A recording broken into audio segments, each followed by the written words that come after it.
Hundreds of students headed back to the classroom today after a long summer break. Our news team hit the streets to see how kids and parents got their Monday morning started. NOEL-FERGUSON starts out team coverage tonight. And backpacks signal the start of a new school year as hundreds of students made their way to the respective school grounds. For many, it meant new faces, new teachers, and new friends. These parents from Columbus and Centerville primary schools reported that it wasn't as easy getting their kids ready for the classroom. Trying to, prepare the kids, get them sorted out at the last minute, even though you're trying to make times happen before that. This VAT thing coming up. Everything, all the prices and everything goes up. It was easier than last year, because last year was like a little tough, but this year was a little easier. I got to save a little more. Could get them ready for school like always. Over at the Stephen Dillard Primary School last year, infrastructural changes led to a sick-out and a standoff between teachers and the government. But what a difference a year makes. They remodeled the school. It is a conducive, safe, and clean environment for teaching and learning. There were also reported changes at the T.G. Glover School, which will now serve as a teacher training institute for College of the Bahamas students. They will have first-hand experience on what actually happens in the classroom. Our teachers will also serve as mentors for them. At D.W. Davis Junior High, students wore new plaid uniforms. They hope to make the transition to high school a smooth one for new 7th grade students. We do give them some grace period to learn the school, to learn the classes, and then they will have to learn to balance their time to ensure that they move from class to class in a timely fashion. The Minister of Education, the Honorable Jerome Fitzgerald, was also out and about this morning touring schools. He says there are some challenges that still need addressing. We have sufficient space in our schools, but we just don't have it in the area where the population has shifted to, and some of the parents, of course, find it difficult to come into like H.O. Nash, R.M. Bailey, GHS, A.F. Adley, and so forth, where we have space. The Education Minister added that there is also a demand for specialized teachers. The ministry does not have spare teachers sitting around, and so we have to now go and probably recruit about another 20 or 30 teachers. And we have about 20 or 30 teachers who the vetting, although we have approved them, the vetting process was not complete, and we expect to have that completed this week. Now, the first day of school served mainly as an orientation period for students, with the full complement of teachers and students expected to be in the classroom by Wednesday. NOEL-FERGUSON, ZNS Network News. Still talking back to school, today wasn't all smooth sailing, though. At many of the schools we visited today, there were long lines of parents still attempting to get their kids registered.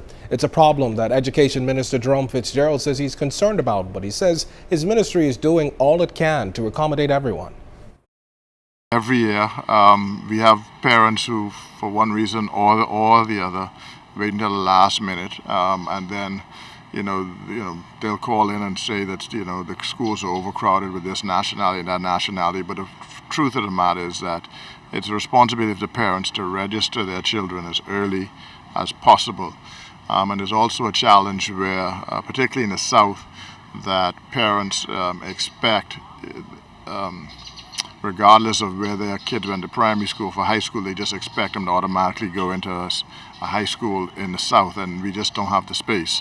And so that's been an issue for some parents, particularly in the South, who don't understand why their children can't register in the South, which is within their geographical vicinity. But the truth is we just don't have the space in the South. But we do have space available for them in the public school system, which is we try to get as close to where they are as possible. Well, things went pretty smoothly on the first day over at the country's oldest senior high school. New and returning students at Government High were excited to return to the classrooms. And as our LTV's Munnings tells us, administrators were excited as well.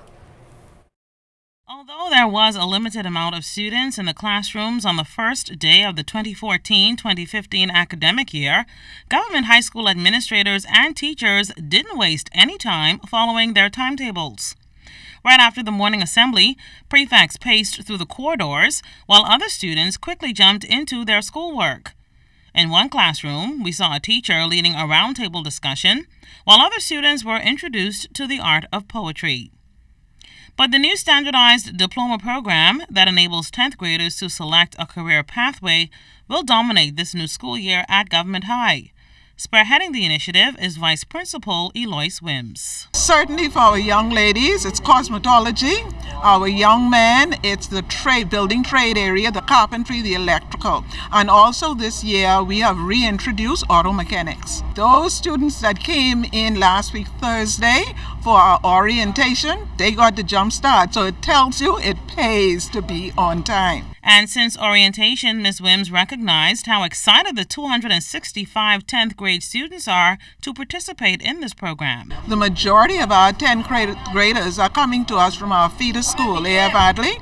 So the long summer break, they were glad to catch back up with some of their friends, but they were also excited to find the new programs that they did not have in the junior high school, such as cosmetology. Meanwhile, Government High's principal, Byron Saunders, felt the excitement in the air on day one, not only from the students, but parents as well. A lot of fathers came to bring their children to school, and it was a pleasure to greet them and say good morning, hello, and to invite them to PTA meetings and ask them to please come and see what we're doing here at the Government High School. What advice are you going to give to those who are attending the school for the first time? Study, have respect for your elders, be to school on time, and come prepared. Our teachers are prepared to work, and I want them to work the teachers until they cry. Altabi's Munnings, ZNS Network News.